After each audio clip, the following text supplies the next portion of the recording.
ద్వితీయోపదేశ కాండము 25వ అధ్యాయము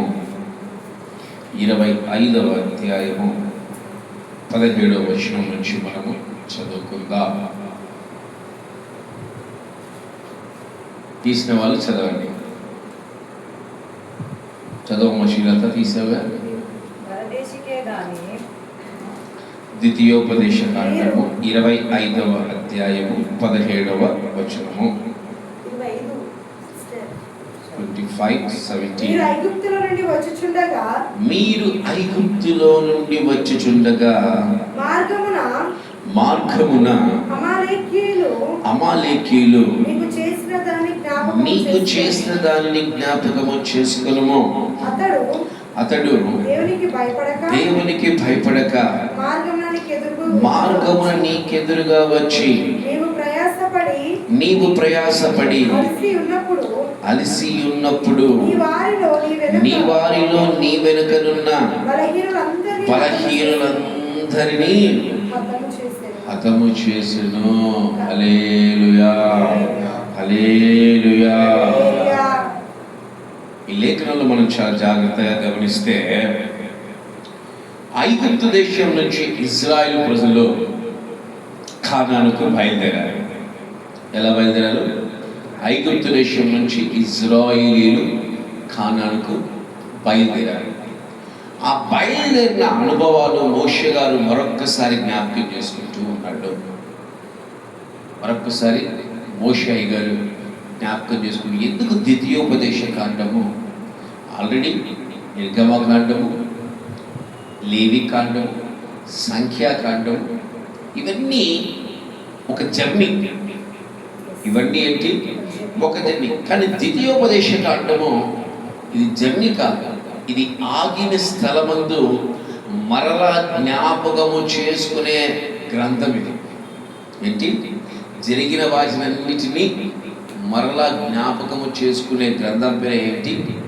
ద్వితీయోపదేశ కాండము. ఇది ప్రయాణములో జరగలేదు, కానీ ఒక స్థలమందు ఆగిపోయినప్పుడు మోషే గారు జరిగిన వాటన్నిటినీ జ్ఞాపకం చేస్తూ ఇజ్రాయేలీలకు మరొక్కసారి బలమును, హెచ్చరికను, శక్తిని, జాగ్రత్తను అనుగ్రహించిన గ్రంథమే ద్వితీయోపదేశ కాండము. ఇక్కడ ఇంకొక మాట చెప్తున్నాడు. ఏం మాట? అయ్యా, మనము ఐగుప్తు దేశం నుంచి బయలుదేరినప్పుడు ఏం జరిగిందో ఒక్కసారి మిమ్మల్ని మీరే జ్ఞాపకం చేసుకోండి.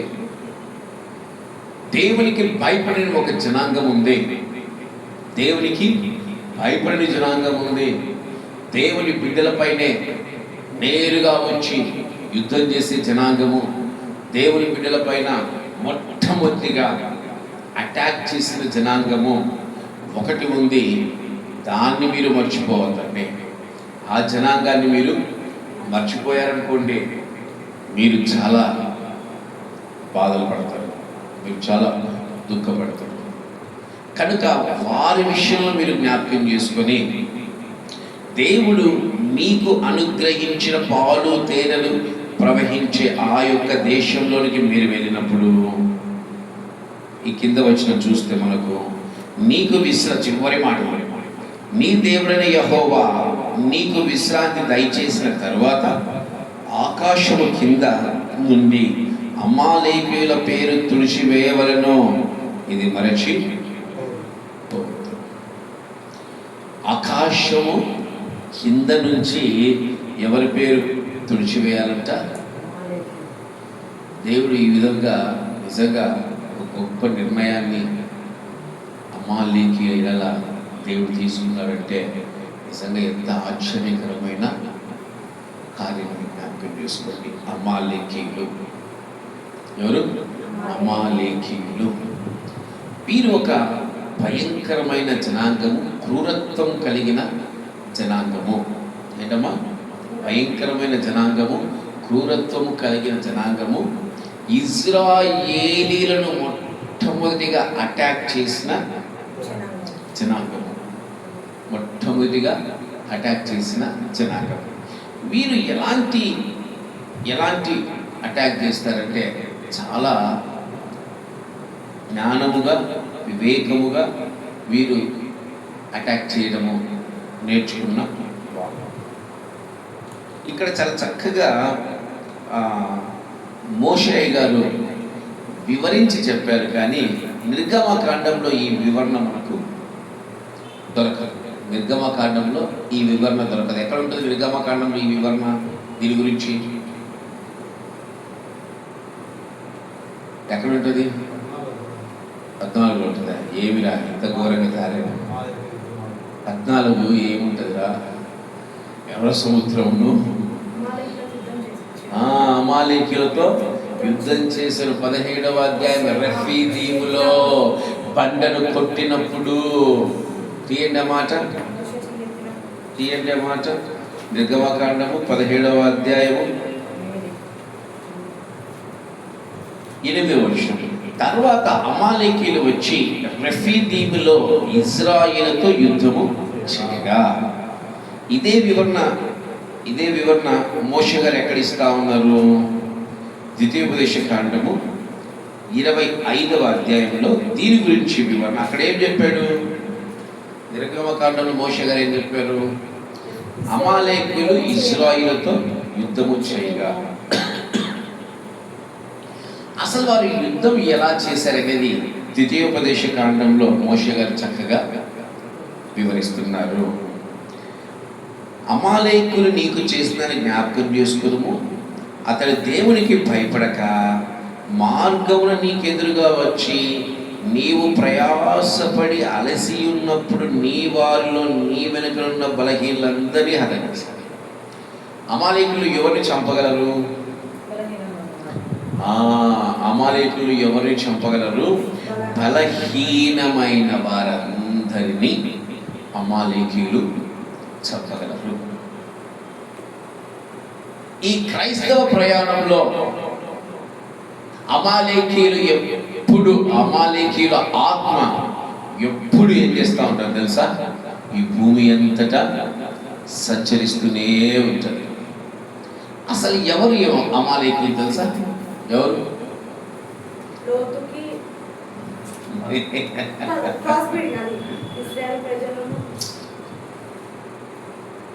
అమాలేకీయులు ఎవరంటే ఏదోము వంశస్థులు. ఏదోము అంటే ఎవరు? ఎవరు చెప్పారు? ఏషావు. ఏదోము వంశస్థులు అంటే ఎవరు? ఏషావు వంశస్థులు. ఈరోజు ఒకటి జ్ఞాపకం చేసుకోండి. ఈ భూమి మీద యుద్ధములైనా, పరలోకంలో యుద్ధములైనా ఎవరితో చేస్తూ ఉన్నాము? పరలోకంలో దేవుడు తాను సృష్టించిన తన యొక్క సైన్యముతోనే దేవుడు యుద్ధం చేయట్లే, కానీ వాళ్ళు దేవుని కార్యాలకు ఆటంకంగా ఉన్నారు. అనగా మన దేవుని గుంపులో నుంచి వచ్చిన వాడే దేవునికి విరోధి అయినాడు. ఎవరోడు? అపవాది, లూసిఫర్.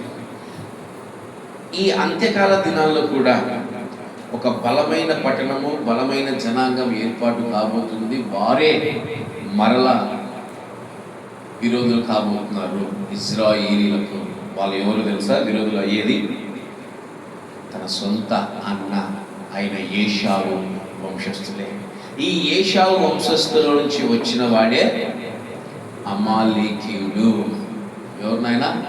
అమాలేకీయుడు దేవునికి భయపడని వాడు, దేవుని ప్రజలకు భయపడని వాడు. వీడు ఎవరిని చేస్తాడు అంటే, ఎవరైతే ఈ భూమి మీద బలహీనమైన అనుభవాలతో రాస్తానే ఉండండి. నేను వాక్యం చెప్పుకుంటూ పోతుంటా, స్టార్కి అదిగా వాల్ పోస్టర్కి వాక్యాలు పెడతాను. ఇంక రాయమంటే తల దించుకొని అబ్బా భలే రాస్తా ఉంటారు కదా. యూట్యూబ్లో పెట్టుకుని ఒక్కసారి రాస్తారేమో విని అనుకుంటే ఎంత సంతోషం అనిపిస్తుంది.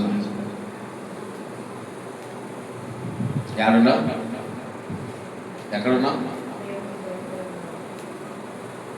పోయింది. మీకు క్లాసులు పోయి కూడా నాకు పోవడం.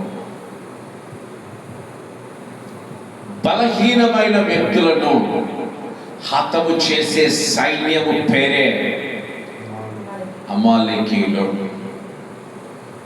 ఇంతకుముందు కూడా చెప్పాను, అమాలేకీయులు బలహీనమైన వారిని మాత్రమే జయించగలరు, కానీ బలమైన వారిని జయించలేరు. ఈరోజు అమాలేకీయుల ఆత్మ భూమి అంతటా సంచరిస్తూ ఉంది.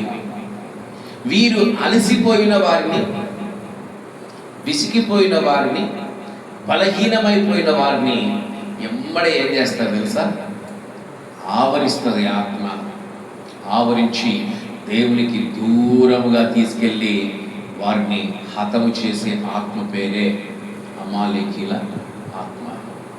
ఈరోజు నువ్వు క్రైస్తవుడా, క్రైస్తవురాలా, నువ్వు బలహీనం ఎప్పుడూ కావు. నీ ఆత్మీయ జీవితంలో నువ్వు బలహీనపరచబడ్డావా? నువ్వు ఆత్మీయ జీవితంలో బలహీనమైన అనుభవాల గుండా వెళ్ళావా?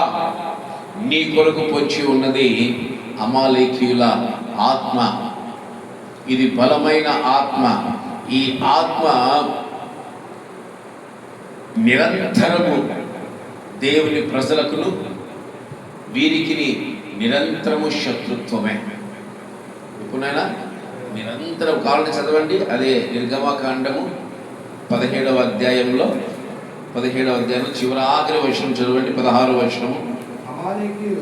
అమాలేకీయులు తమ చేతిని యెహోవా సింహాసనమునకు విరోధముగా ఎత్తిరి గనుక యెహోవాకు అమాలేకీయులతో తరతరముల వరకు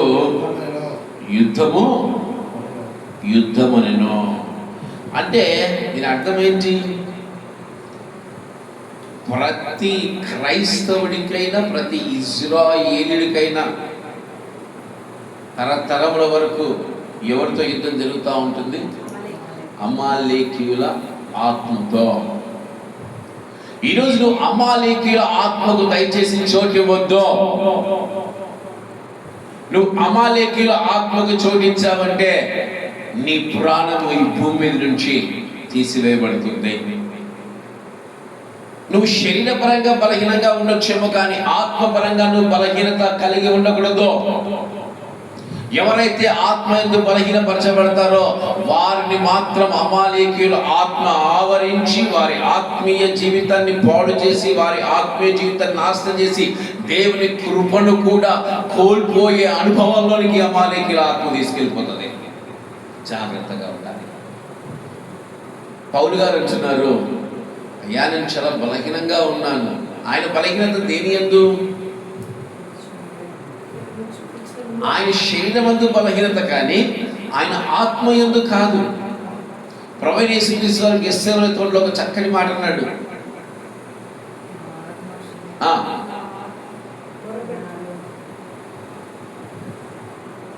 ఏమిరా?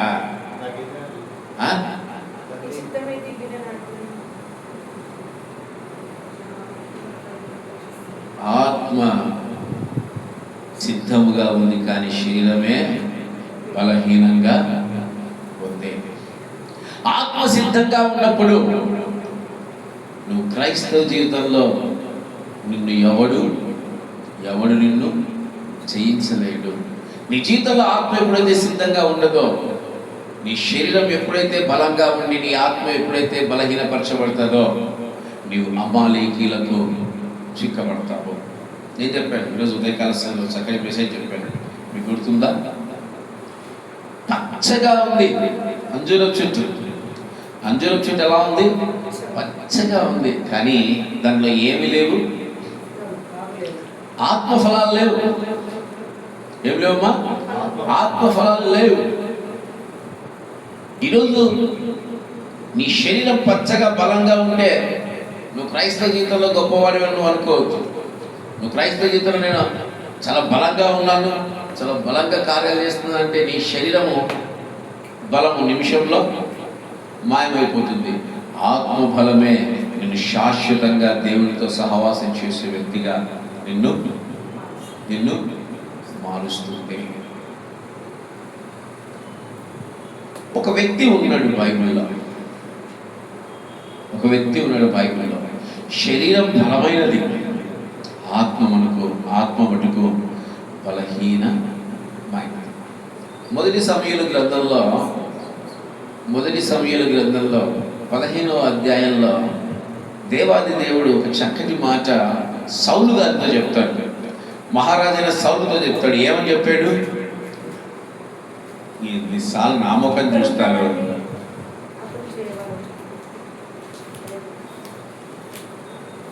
నా ముఖం చూస్తారు, 100 సార్లు చెప్పింట ఈ మాట.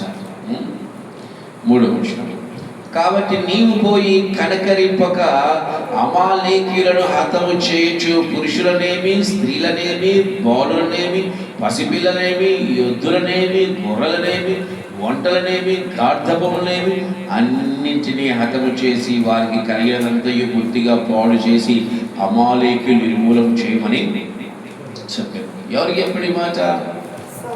ఎవరు చెప్పాడు? రాజైన సౌలు గారికి చెప్పారు. సౌలు గారు ఎలా ఉన్నారు? బలంగా ఉన్నాడు, సైన్యాన్ని తీసుకున్నాడు, వెళ్ళాడు, అమాలేకీయుల మీద పడ్డాడు, అందరినీ చంపేశాడు. కానీ అమ్మా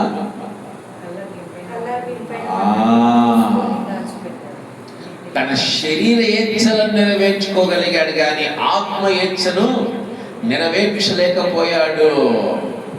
అమాలేకీయులు ఎవరిని పట్టుకుంటుంది? శరీరమందు బలంగా ఉన్నవారినే పట్టుకుంటుంది, ఆత్మయందు బలహీనమైన వారిని పట్టుకుంటుంది. ఈరోజు నీ శరీరం బలంగా ఉన్నా లేకున్నా నీ ఆత్మ మటుకు బలంగా ఉండాలి. ఈరోజు నీ ఆత్మీయ జీవితం బలంగా ఉండాలి, నీ ఆత్మీయ బ్రతుకు బలంగా ఉండాలి. ఈరోజు నువ్వు ఆత్మలో ఆనందించలేకపోతే, నువ్వు ఆత్మలో బలంగా లేకపోతే నీవు అమాలేకీయుల ఆత్మకు లొంగిపోతావు. అమాలేకీయులు ఆత్మ అక్కడ ఏం పనిచేసింది? సౌలు గారి కనులను ఆకర్షణీయంగా మార్చేసింది. బలమైన వాటిని చూసేసరికి చంపడానికి మనసు రాలేదు. దానితో పాటు ఆ యొక్క అమాలేకీయుల రాజుని కూడా చంపకుండా ఏం చేశాడు? చంపకుండా సజీవంగా అక్కడే పెట్టాడు. సౌలు గారు బలహీనుడు, సౌలు గారు ఆత్మయందు బలహీనమైన ఏ ఒక్కడు అమాలేకీయులు జయించలేడు. ఆత్మయందు బలహీనత కలిగిన ఏ ఒక్కడును అమాలేకీయులను జయించలేరు. ఈరోజు అమాలేకీయుల ఆత్మ దేవునికి విరోధమైన ఆత్మ. ఈరోజు అమాలేకీయుల ఆత్మ స్థిరమైన, దేవునికి విరోధంగా స్థిరంగా యుగముల వరకు విరోధమైన ఆత్మ అది. అందుకే దేవుడు దాన్ని ఆకాశం కింద నుంచి కొట్టివేయాలి, తీసివేయాలి సమూలంగా, పిల్లల్నేమి పెద్దల్నేమి సమస్తం. ఎందుకంటే మొట్టమొదటిగా ఇశ్రాయేలు ప్రజలను అడ్డుకున్న ఆత్మ అది, ఎదిరించిన ఆత్మ అది, దేవుడు అంటే భయం లేని ఆత్మ అది. అదే అమాలేకీయుల ఆత్మ. రాబోయే కాలంలో ఈ భూమి మీద అమాలేకీయుల ఆత్మ ఇంకా బలంగా సంచరిస్తుంది. ఈ కాలంలో ఎంత దినాల్లో కూడా సేవకులను పడేస్తూ ఉంది, విశ్వాసులను పడేస్తూ ఉంది, సంఘాలను పడేస్తూ ఉంది. ఎవరైతే బలహీనంగా కనిపిస్తారో ఇంక అంతే, ఎవరైతే బలహీనంగా కనిపిస్తారో ఇంకా అంతే, ఆ ఆత్మలు ఆవరించేస్తాయి, డైనోసార్ మింగేస్తుంది. ఈరోజు క్రైస్తవురాలా, నువ్వు ఎప్పటికీ ఆత్మలో బలహీనంగా ఉండకూడదు.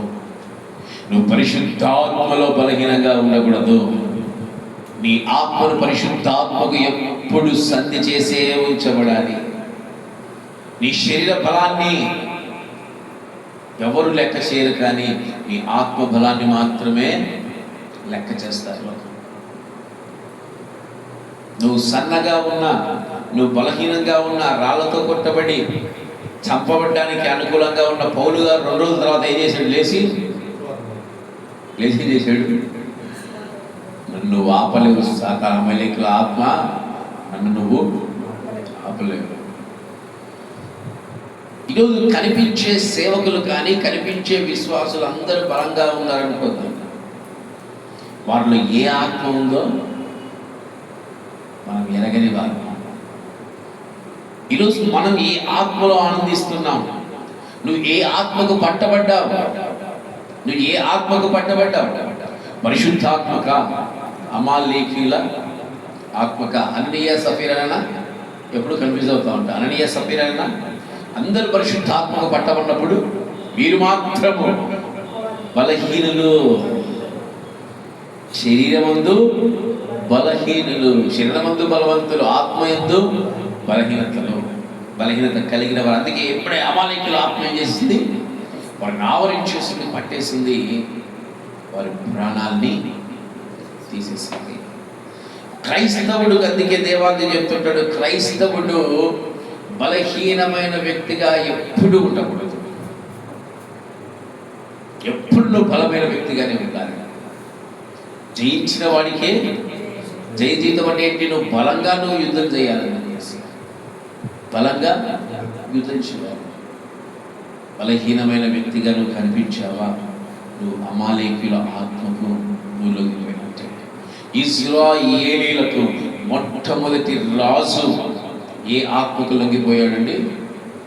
ఏ ఆత్మకు లొంగిపోయాడు? అమాలేకీల ఆత్మకు లొంగిపోయి ఏం కోల్పోయాడు తెలుసా?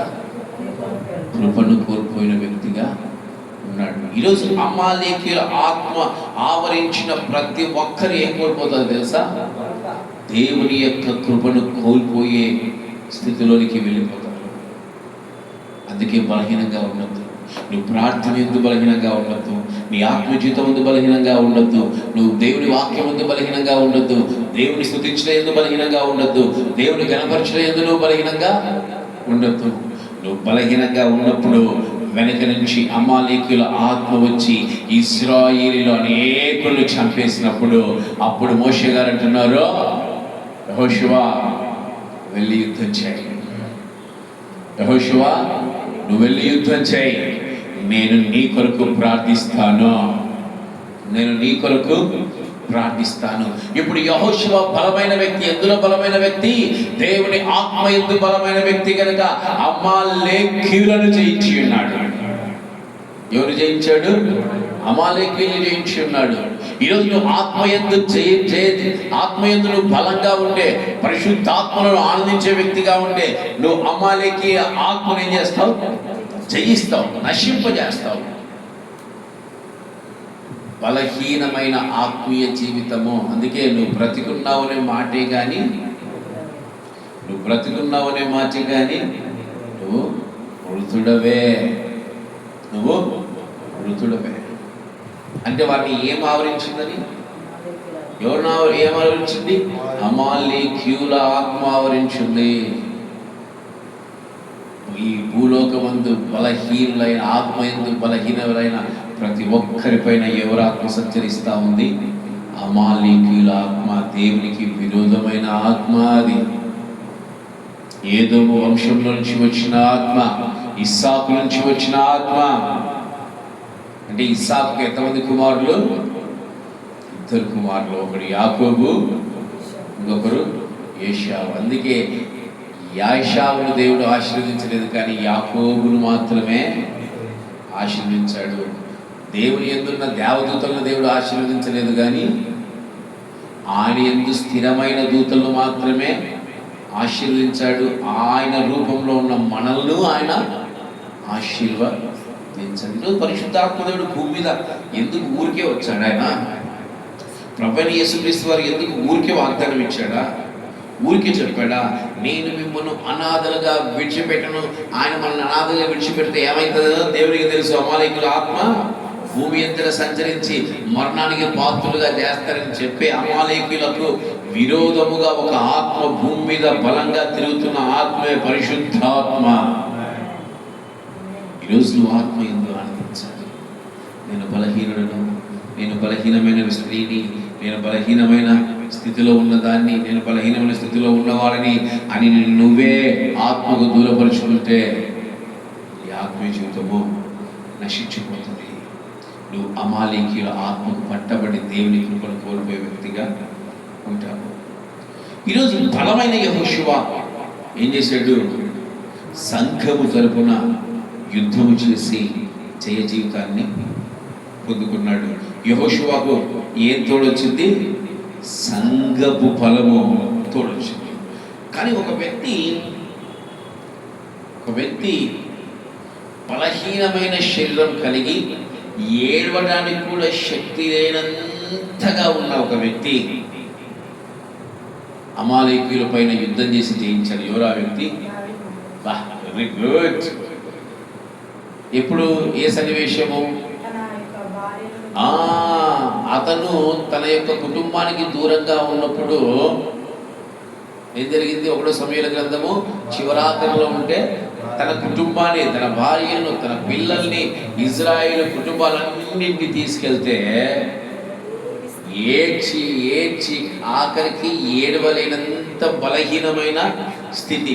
దావీదు మహారాజు శరీరమందు బలహీనుడు, కానీ ఆత్మయందు బలవంతుడు. అందుకే దేవుణ్ణి అడిగాడు, ఎలా ఉంటావా?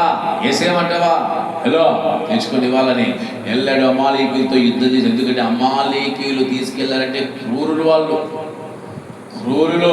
వారి చేతుల నుంచి విడిపించడమో చాలా కష్టమో.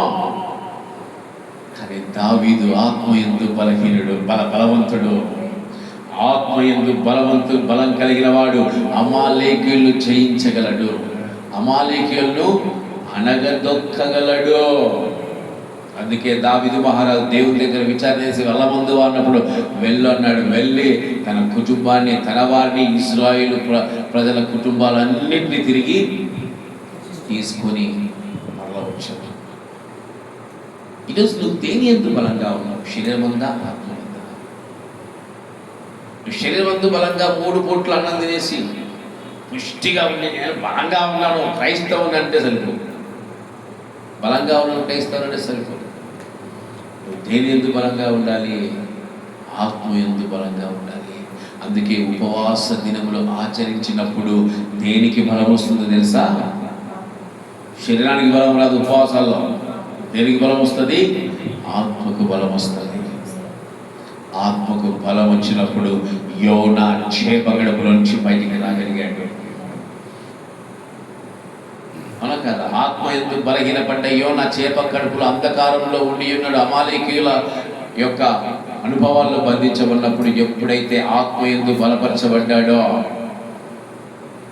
బయటికి వచ్చేసాడు, దేవుని కార్యాలు చేశాడు. ఈరోజు నీ బలం నీ ఆత్మ. ఈరోజు నీ ఆత్మ బలహీనపరిచే ఆత్మగా ఉండకూడదు. పరిశుద్ధాత్మ నీ ఆత్మకి ఏం కావాలి? తోడై ఉండాలి. ఈరోజు పరిశుద్ధాత్మ దేవుడు భూమి మీద అలా అమాలేకీయుల ఆత్మకు విరోధంగా పనిచేస్తున్నాడు. ఎవరికి విరోధంగా? అమాలేకీయుల ఆత్మకు. ఎందుకంటే పరిశుద్ధాత్మ దేవుడు ఉన్న చోట బలం ఉంటుంది. పరిశుద్ధాత్మ దేవుడు ఉన్న చోట బలం ఉంటుంది. ఎస్తేరు గ్రంథానికి వెళ్తే అక్కడ ఒక వ్యక్తి ఉంటాడు. ఎస్తేరు గ్రంథంలో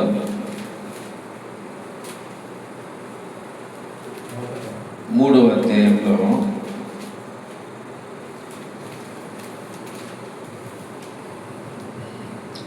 మొదటి వచనంలో ఈ సంగతులైన తరువాత రాజైన అహష్వేరోషు హమ్మేదాత కుమారుడు ఆగాగీయుడును నగు హామానును గణపరిచి వాని హెచ్చించి వాని పీఠమునకు తన దగ్గరనున్న అధిపతులందరికంటే ఎత్తుగా హెచ్చించెను. ఆగాగీయుడు ఎవరమ్మా? ఈయన ఆగాగీయు వంశస్థుడు. ఎవరి ఆగాగీయు వంశస్థుడు అంటే, ఎక్కడైతే సౌలు అమాలేకీయులు రాజును చంపకుండా పెడితే సమూయేలు వచ్చి ఎప్పుడైతే చంపేస్తాడో ఆ రాజు యొక్క వారసుడే ఈ అగాగీయుడు హామాను. అంటే హామాను ఏ కుటుంబానికి చెందిన వ్యక్తి? అమాలేకీయులకు చెందిన వ్యక్తి. ఇప్పుడు కూడా వైరమే, ఇక్కడ కూడా వైరమే. ఎవరికి వైరం పెట్టుకున్నాడు? ఎవరితో వైరం పెట్టుకున్నాడు? ఇజ్రాయేలీలతో వైరము పెట్టుకున్నాడు. ఎవరతను? ఆ వ్యక్తి ఎవరట? ఎవరట నాయన ఇతను? ఇక్కడ చక్కగా ఉంటారు చూడండి. 2వ అధ్యాయంలో 5వ వచనం. షూషాను కోటలో బెన్యామీనుడగు కీషునకు పుట్టిన షిమి కుమారుడగు యాయూరు వంశస్థుడైన మోర్దకైన ఒక యూదుడు ఉండెను. ఇప్పుడు మోర్దకై ఏ గోత్రానికి చెందినవాడు? సౌలు ఏ గోత్రానికి చెందినవాడు? బెన్యామీనేగా. ఇద్దరు ఒకే గోత్రంగా. ఇప్పుడు అప్పుడు సౌలుకి ఎవరికి యుద్ధం జరిగింది? సౌలుకు అమాలేకులకి. ఎవరు గెలిచారు? అమాలేకులే గెలిచారు. అవునా కదా? ఆత్మీయంగా సౌలు ఓడిపోయాడు. ఇప్పుడు మరలా యుద్ధం జరుగుతాం. అదే హామానుకు, అంటే అదే అమాలేకుడికి, అదే బెన్యామీను గోత్రికుడికి జరుగుతా ఉంది. ఇప్పుడు ఈ బెన్యామీను గోత్రుడికి ఎలా ఉన్నాడు తెలుసా? శరీరమందు బలహీనుడు, శరీరమందు బలహీనుడే, కానీ ఆత్మయందు బలవంతుడితను. రోషము కలిగిన, జీవము కలిగిన దేవుని యొక్క బిడ్డ నేను ఎవరి ఎదుట తలదించనో, తల వంచనో. రోషము కలిగిన వ్యక్తి. ఇతని అధికారం లేకపోవచ్చు, ఇతని శరీరం బలహీనంగా ఉండొచ్చు, కానీ ఈయన ఆత్మ మటుకు బలంగా ఉంది. ఇప్పుడు ఆ యూదులందరూ చంపబడాలి. యూదులందరూ చంపబడాలని ఎవరు తాకీదు తీసుకొచ్చాడు? అమాలేకుడు తీసుకొచ్చాడు. ఏం చేశారు మనోళ్ళు? ఏం చేశారు? ఆత్మలో ఆనందించారు. ఆత్మలు బలంగా ఉన్నారు. ఉపవాసాలలో దేనికి శక్తి వస్తుంది నాయన? నీ ఆత్మకు శక్తి వస్తుంది. నువ్వు బలహీనవుగా, నువ్వు బూడిదేసుకొని నువ్వు పడి రోధిస్తున్నావు అంటే నువ్వు బలహీనవని ప్రజలంతా అనుకోవచ్చు, కానీ అమాలేకుడికి భయం పుడుతుంది. ఎవరికి పుడుతుంది? అమాలేకుడికి భయం పుడుతుంది. ఇప్పుడు అదే అమాలేకుడు ఏమవుతున్నాడు తెలుసా? ఉరివేయబడ్డాడు. ఏమేయబడ్డాడు? బలంగా ఉన్న దావీదుని, ఆత్మలో బలంగా ఉన్న దావీదుని అమాలేకి ఆత్మ జయించలేకపోయింది. ఆత్మలో బలంగా ఉన్న మోర్దెకైను, ఎస్తేరును, యూదులను అమాలేకీయుల ఆత్మ జయించలేకపోయింది. మరి ఈరోజు నువ్వు ఎలాంటి ఆత్మతో నింపబడుతున్నావు? ఈరోజు నువ్వు ఎలాంటి ఆత్మలో ఆనందిస్తున్నావు?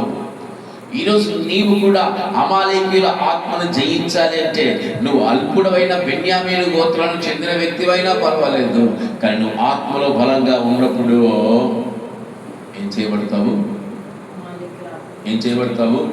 అమాలేకీయుల ఆత్మను అణిచివేయగలవు.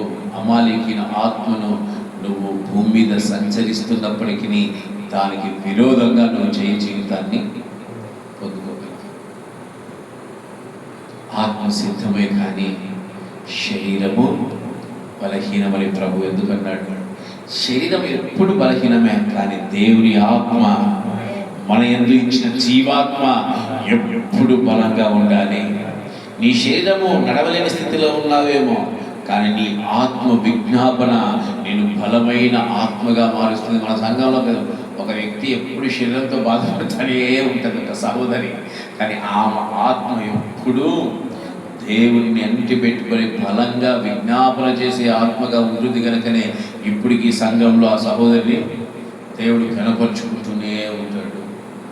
ఈరోజు శరీర బలాలు కాదు మనకు కావాల్సింది ఏంటి? ఆత్మ బలము.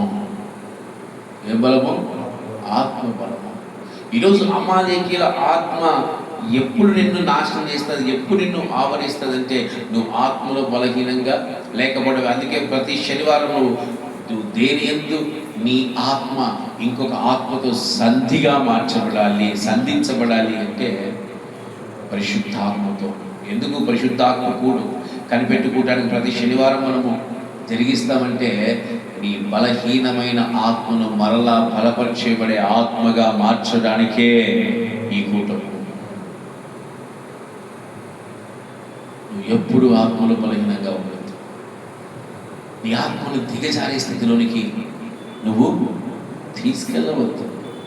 నీ ఆత్మను దిగజారే స్థితిలోనికి నువ్వు తీసుకెళ్ళవద్దు. బైబిల్లో దేవుడు జయాన్నే ఇచ్చారు, కానీ చాలామంది దేవుడు ఇచ్చిన జయాన్ని ఓటమిగా మార్చుకున్నారు. ఒక సంసోను లాంటి వాళ్ళైనా, ఒక సౌలు వంటి వాళ్ళైనా సరే. సంసోను శరీరమందు బలవంతుడే కానీ ఆత్మయందు బలహీనుడు. అమాలేకీయుల ఆత్మ సంసోనును ఆవరించింది. సంసోను ఏం చేసింది? ఆవరించింది. కనుక తన ఆత్మీయ జీవితాన్ని పాడు చేసుకున్నాడు, తన ఆత్మీయ జీవితాన్ని నాశనము చేసుకున్నాడు. ఈ ఆత్మలో బలంగా ఉన్న వారిని ఏమీ చేయదు, దగ్గర కూడా రాదు, ముట్టదు అసలు. ఎందుకంటే బలమైన ఆత్మ నీతో ఉన్నప్పుడు నువ్వు ఎప్పుడు బలంగా ఉంటావు. అందుకే మోషే గారు అంటారు, నువ్వు బ్రతికి ఉన్న రోజులంతా ఏంటంట, భూమి మీద అమాలేకీయులు లేకుండా నువ్వు చేసి, నీ యొక్క రాజ్యంలో అమాలేకీయులు లేకుండా వారిని సమూలంగా నాశనం చేయి. ఈరోజు నువ్వు అమాలేకీయులను నాశనం చేసే వ్యక్తిగా ఉంటున్నావా? అమాలేకీయుల ఆత్మలో ఆనందిస్తూ ఆ అమాలేకీయుల ఆత్మలో సంతోషించే వ్యక్తిగా నువ్వు ఉంటున్నావు అనేది నువ్వే జ్ఞాపకము చేసుకో. భయపడిపోయారు ఎవరు? మోయాబు రాజు వస్తున్నారు ఇశ్రాయేలు అంటే భయపడిపోయి బిలాము దగ్గరికి పరిగెత్తాడు. వారిని నేను జయించలేను, నీ నోటితో వారిపైన శాపాన్ని ఉంచుంది. భయం అట్ట ఉండాలా, కానీ వీళ్ళకి భయం లేదు. ఎర్ర సముద్రం రెండుగా చీలినను దేవుడి సైన్యం వస్తున్న అమాలేకీయులకు ఏం లేదు తెలుసా? భయం లేదు. ఎందుకు భయం లేదంటే ఒకటే అంటున్నారు దేవునితో, నీ దాంట్లో ఎవరైతే నాకు సంబంధించిన వారు నేను చంపేసుకుంటాను. దేవుడితో నడిచిన వారు 12 మంది, ముందు 70 మంది నడిచారు, దాని తర్వాత కొట్టివేయబడ్డాడు. దేవుడితో నడిచిన వారు 12 మంది, కానీ అపవాదకున్నాడు, దేవా ఈ 12 మందిలో నాకు సంబంధించిన ఒకడు ఉన్నాడు, నీ ఇష్టం. అమాలేకీయుల ఆత్మకు యూదా ఇస్కరియోతు లొంగిపోయాడు, ధనానికి లొంగిపోయాడు, దేవుని అమ్మేసుకునే పరిస్థితుల్లోకి వెళ్ళిపోయాడు. దేవుడు ఏమన్నాడు? ఒక సంఘంలో అపవాది వస్తుంది అంటే, ఒక కుటుంబంలోనికి అపవాది వస్తుందంటే దేవుడు ఏమన్నాడు? మౌనంగా ఉంటాడు. దేవుడు అడిగాడు, ఏ పని నీకు అన్నాడు అనుకో, నాకు సంబంధించిన ఒక వ్యక్తిని ఆయన తీసుకెళ్ళిపోతాడు.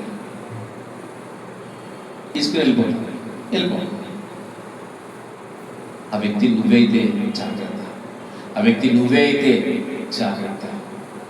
ఈరోజు సంఘంలో అపవాదికి చోటించలేవు, దేవుడు ఇస్తాడా? అపవాదికి అంత ధైర్యం ఉందా? కానీ అపవాదికి సంబంధించిన హృదయాలు మనలో ఉంటే అది నేరుగా వచ్చి తీసేసుకొని వెళ్ళిపోతుంది. లేదంటే వారిలో కాపురం ఉంటుంది, వారిలో నివసిస్తుంది. అందుకే దేవుడు అంటాడు, మందిరము ఆరాధన అయిపోయిన వెంటనే మందిరాన్ని శుద్ధీకరించుకున్నాడు. ఇక్కడ ఏ అపవాదికి సంబంధించిన కార్యాలు ఇక్కడ స్థిరపరచబడకుండా మీరు శుద్ధీకరించుకున్నాడు అని దేవుడు ఎందుకు అంటున్నాడంటే, అందుకే ఈరోజు ఈ కుటుంబంలో ఎవరో వస్తారు, నువ్వు శుద్ధీకరించుకోవాలి. వారి ద్వారా మీ కుటుంబంలోనికి అమాలేకీయుల ఆత్మ రావచ్చు, నిన్ను బలహీనపరిచే ఆత్మ రావచ్చు, నీ పిల్లల్ని బలహీనపరిచే ఆత్మ రావచ్చు. అందుకే జాగ్రత్తగా ఉండాలి. ఈ అమాలేకీయుల ఆత్మ సౌలును పాడు చేసింది, ఈ అమాలేకీయుల ఆత్మ యూదా ఇస్కరియోతును పాడు చేసింది, ఈ అమాలేకీయుల ఆత్మ దేవుని పాడు చేసింది.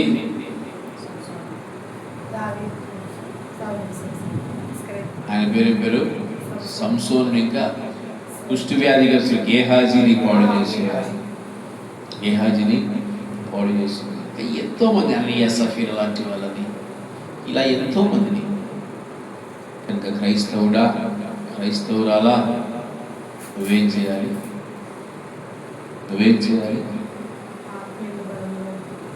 ఆత్మీయంతో బలంగా ఉన్నావు.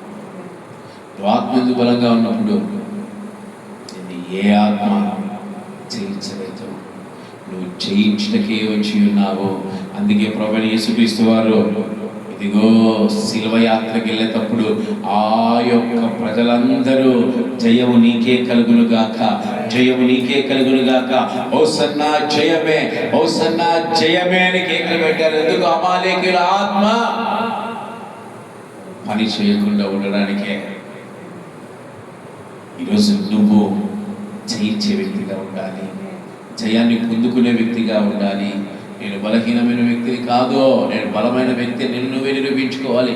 ఒక వ్యక్తి బలంగా, ఆత్మలో బలంగా మార్చబడాలంటే అందుకు సహకరించేది భూమి మీద ఏదైనా ఉందా అంటే అదే ఉపవాసములు. ఉపవాసములు ధన్యత కలిగిన ఉపవాసాలని. మనం దాన్ని ఏం చేసుకుంటాం తెలుసా? ఆ ధన్యతలోనికి తీసుకెళ్తాం. ఉపవాసం, అబ్బా ఇన్ని గంటల, అయ్యో ఇన్ని గంటల, ఇంకేం చేయాలి ప్రార్థన, ఇంకెంత సమయాన్ని చూడాలి, ఓ సమయమా తిరుగుతావా లేదా? నేను ఇక్కడ రాజుగారు వాక్యం చెప్తాను. కొంతమంది వెనక్కి వెళ్ళి టైం సైడ్ చూస్తుంటారు. ఏం చూస్తుంటారు? నీకు టైంతో ఏం పని? అమాలేకీయుల ఆత్మ చెప్తా ఉంటుంది, చూడు టైం చూడు, ఎక్కువ చెప్తున్నాడు చూడండి. వాక్యం చెప్పేటప్పుడు టైం మనము ఎప్పుడు చూడకూడదు. సమయానికి విశ్వాసులకు కనిపించకుండా అక్కడ పెడతాం మేము. అయినా మిడకాయలు తిప్పి చూస్తాం. కనుక క్రైస్తవుడా, క్రైస్తవ సంఘమా, నువ్వు అమాలేకీయులకు చోటు ఇవ్వద్దు. ఎప్పుడైతే నువ్వు బలహీనమైన వ్యక్తిగా ఉంటావో అప్పుడు అమాలేకీయుల ఆత్మ నిన్ను చంపేస్తుంది, నీకు యుద్ధం చేస్తుంది, నిన్ను జయిస్తుంది. ఎప్పుడైతే నువ్వు ఆత్మలో బలంగా ఉంటావో అప్పుడు అమాలేకీయుల ఆత్మ ఓడిపోతుంది. ఈరోజు నువ్వు ఆత్మలో బలంగా ఉన్నావా, ఆత్మలో బలహీనంగా ఉన్నావా అనేది నువ్వే జ్ఞాపకము చేసుకో. ఒక చిన్న ఉదాహరణ చెప్పి నేను ముగిస్తాను. ఒక సంఘములో కొంతమంది ఉన్నారు, ఒక కుటుంబం ఉంది. వాళ్ళు ప్రయాణం చేస్తూ ఉంటారు. ఎక్కడమ్మా? వాళ్ళు ప్రయాణం చేస్తూ ఉంటారు. ఆ ప్రయాణంలో ఇంకొక క్రైస్తవులు వారికి పరిచయం అయినప్పుడు, అబ్బా ఇంకా ఆ సంఘ కాపరి గురించి, ఆ సంఘం గురించి అని చెప్పేస్తాం. మా సంఘ కాపరి అంత గొప్పోడు, మా సంఘం అంత గొప్పదని ఎదుటి వారు వింటారు. సరే అయిపోయింది, సంతోషం బ్రదర్, మీ సంఘ కాపరి గొప్పోడు, మీ సంఘం గొప్పది అని ఎదుటి వారు సాక్ష్యం ఇచ్చి మౌనంగా ఉన్నారు. ఇంతలో తన కుటుంబం పైన ఏదో ఒక శోధన వచ్చింది. ఫోన్లో మాట ఇంకా ఈ నోరు తెరిస్తే బూతు లేకుండా మాట్లాడుతున్నారు. బూతు లేకుండా మాట్లాడేవాడు వాడు చంపేస్తామని పొడి చేస్తా. ఎవడు వాడు అసలు? నా కుటుంబం పైకి, మా ఇంట్లో రానికి వాడేవాడు, మా దగ్గర డబ్బులు తీసుకుని మలవాడు ఎందుకే అంటాడు. ఏదో వాడి సమస్యలన్నీ బండబూతులతో తిడతావాడిని. ఫోన్ అంతా అయిపోయింది. ఫోన్ అంతా అయిపోయింది. ఎదుటి ఉంటే క్రైస్తవుడు నవ్వుతా ఉంటారు. ఏం బ్రదర్ మమ్మల్ని చూసి నవ్వుతున్నారు, ఏమైంది? ఇంతసేపు మీ సంఘం గురించి అంత చెప్పారు. మిమ్మల్ని చూస్తే మీ సంఘ ఆత్మీయ జీవితం మాకు అనిపించింది, మీ సంఘ ఆత్మీయ జీవితము మాకు అనిపించింది. దయచేసి ఇంకొకసారి మీ సంఘం గురించి కానీ మీ సేవకుల గురించి కానీ చెప్పొద్దని అక్కడ ఆ ఎదుటివారు సైలెంట్గా సలహా ఇచ్చేసి వెళ్ళిపోయారు. ఈరోజు ఇశ్రాయేలీలలో ఇలాంటి సౌలు లాంటి వాళ్ళు, యూదా ఇస్కరేతు లాంటి వాళ్ళు కూడా ఉన్నారు. ఈరోజు వారిని బట్టి వారి దేవుడి యొక్క కార్యాలు నిర్ణయిస్తాడు. దేవుడిని శిక్షిస్తాడు తెలుసా? మీ ద్వారా నా నామము దూషించబడతా ఉంది, మీ ద్వారా నా నామము అవమానపరచబడతా ఉంది, అందుకే నేను మిమ్మల్ని శిక్షిస్తాను. హెచ్కేల్ 36 అంటున్నాడు, మీ వల్ల నా నామం అవమానపరచబడకూడదని మీకు కలిగిన రాతి బిడ్డను తొలగించి మాంసము. అనగా ఈరోజు మన ప్రవర్తన ద్వారా, మన క్రియల ద్వారా, మన మాటల ద్వారా, మన తలంపుల ద్వారా, మన ఆలోచనల ద్వారా మన దేవుడైన యెహోవా నామం అవమానపరచబడకూడదు. మన దేవుడైన యెహోవా నామం దూషించబడకూడదు. మనకి ఎంత కోపం వచ్చినా మందిరాల కింద ఉండి బండబూతులు తిట్టకూడదు. అప్పటిదాకా మందిరంలో దేవుని స్తుతించి కిందికి వెళ్ళి ఆ రోడ్డు మీద ఇచ్చి ఏం చేస్తున్నా ఇప్పుడు కింద వాళ్ళు ఏమనుకుంటారు ఏమో వీళ్ళేమి 24 గంటలు ప్రార్థన చేస్తారు, నోరు తెరిస్తే శరీరం బలంగా ఉన్న వారిలో అమాలేకీయుల ఆత్మ ఇట్లా పనిచేస్తుంది. ఆత్మలో బలంగా ఉన్న వారిలో పరిశుద్ధ ఆత్మ కార్యాలు బలంగా జరుగుతాయి. ఈరోజు మీరు ఏ ఆత్మతో నింపబడుతున్నారా అనేది మిమ్మల్ని మీరే జ్ఞాపకం చేసుకోండి. ఈరోజు నీ కుటుంబంలో అయినా, నీ సంఘములో అయినా, నీ ఇంట్లో అయినా, నువ్వు పనిచేసే చోట ఎక్కడైనా సరే అమాలేకీయుల ఆత్మకు నువ్వు చోటిస్తున్నావా? నీ ద్వారా యెహోవా నామము దూషించబడుతుంది. అమాలేకీయులకు దేవునికి వైరంగా నువ్వే మార్చబడతావు. జాగ్రత్త. చోటు ఇవ్వద్దండి. దేనికి చోటు ఇవ్వకూడదు?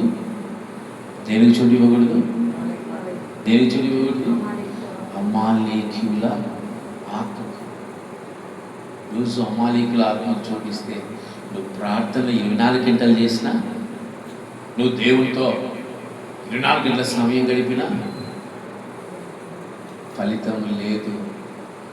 ఈ ఆత్మీయ జీవితం సర్వనాశనమే. ఈ ఆత్మీయ బ్రతుకు సర్వనాశనమే. అమాలేకీయుల ఆత్మ నెమ్మదిగా పనిచేస్తుంది. స్లో పాయిజన్ పాడు చేస్తుంది. అందుకే మన మాట మహిమకరంగా ఉండాలి, మన ఆలోచన మహిమకరంగా ఉండాలి, మన తలంపులు మహిమకరంగా ఉండాలి, మన క్రియలు మహిమకరంగా ఉండాలి, మన స్తుతులు మహిమకరంగా ఉండాలి, మన నడక మహిమకరంగా ఉండాలి. మందిరంలోనే ఉంటేనే దేవుని బిడ్డను, మందిరం బయటకు పోతేనే దయ్యం బిడ్డనంటే కాదు. నా కుటుంబంలో నేను దయ్యం బిడ్డను, దేవుని మందిరానికి వస్తేనే దేవుని బిడ్డనంటే కాదు. ఎప్పుడు నీ ఆత్మను ఏం చేస్తుందని బలంగా మార్చుకుంటూనే ఉండాలి. ఎప్పుడైతే నువ్వు బలహీనమవుతావో అప్పుడే అమాలేకుల ఆత్మకు పట్టబడతావు. దేవునికి దేవుని సింహాసనముకు అమాలేకులకు చిరకాలం యుద్ధం ఉంటుంది. దేవుడి సింహాసనం అంటే ఏంటి? దేవుడి సింహాసనం అంటే ఏది? మనమే. దేవుడి సింహాసనం అంటే ఏంటి? మనమే. కనుక మనకు అమాలేకులకు ఎప్పుడు చిరకాలం ఏముంటుంది? యుద్ధమే. కనుక ఈరోజు నువ్వు అమాలేకులను జయించే వ్యక్తిగా ఉంటావా, అమాలేకులకు లోబడే వ్యక్తిగా ఉంటావా? దీన్ని నువ్వే పరిశీలన చేసుకొని, ఓ క్రైస్తవుడా, నీ మాట మహిమకరం, నీ చూపు మహిమకరం, నీ క్రియ మహిమకరం, నీ ఆలోచన మహిమకరం, నీ తలంపు మహిమకరం, నీ క్రియలు మహిమకరంగా మార్చబడును గాక. అందరూ లేచి నిలబడి మీ హృదయాలు మీరు పరిశీలన చేసుకోండి.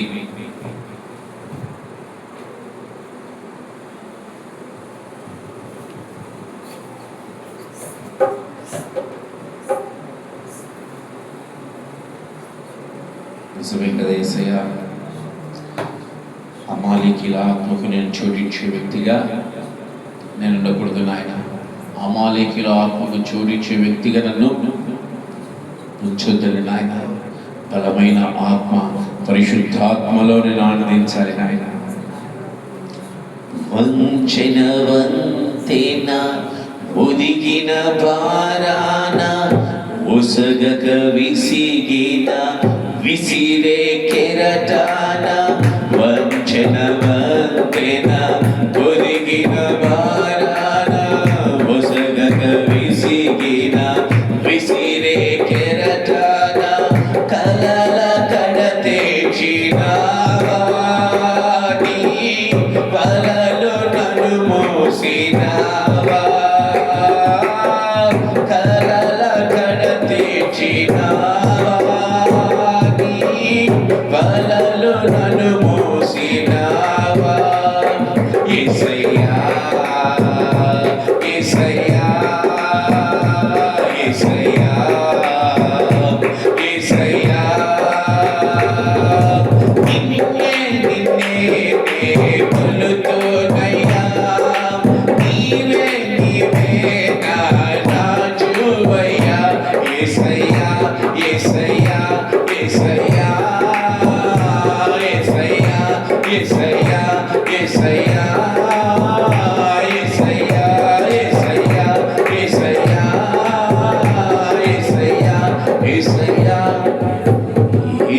యేసయ్యా అన్ని నామముల కన్నా హెచ్చింపబడిన నామము, అన్ని నామముల కన్నా బలమైన నామము, అన్ని నామముల కన్నా దుర్గమైన నామము నా యేసుని నామము. సమస్త మహిమ ఘనత మన ప్రభువైన యేసుక్రీస్తుకే కలుగును గాక.